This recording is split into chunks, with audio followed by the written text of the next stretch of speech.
सुनियो हे दुर्गे माँ, सुनियो भवानी, सुनियो ने हमारा पुकार है।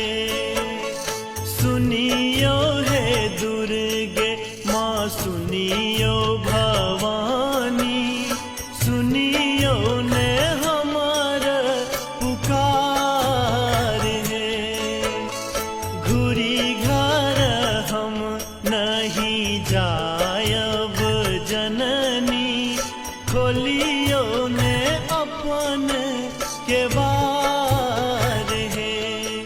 माहे खोलियो ने अपन के बार